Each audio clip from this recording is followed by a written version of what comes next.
aš net visą bliūdą suvalgiau. Ar tikrai tai tu žuvytę pamėgai? Taip. Nu va, prašau.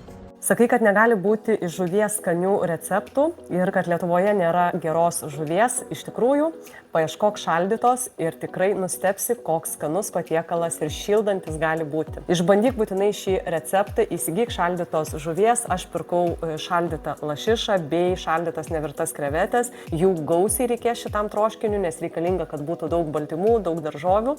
Porą susmulkink su saliero stiebais smulkiai ir pakepink ant ypač tyro alyvuogių aliejaus, dėk kubeliais pjaustytas morkas, bulves, užpilk verdančio vandens, įdėk laukinę lašišą supjaustytą kubeliais bei krevetės ir užpilk dar papildomai verdančio vandens, įdėk prieskonių, druskos, pipirų, ciberžolės, persilado, krapų ir viską troškink, o pabaigoje įdėk varškės sūrelę su česnaku ir krapais. Tikrai valgys visa šeima, daugiau mano receptų nori, spaus like, dalinkis su draugais ir rašyk komentare daugiau receptų. O jeigu nori paragauti nuostabios žuvies, atvyk į mano organizuojamas stovyklas ne tik tai Lietuvoje bei užsienyje ir pamatysi visą Viduržemio jūros virtuvę iš arti, taip pat pažinsi šalį, kultūrą, registruokis, jau vyksta išankstinės registracijos 25 metų stovyklom Lietuvoje ir už jos ribų.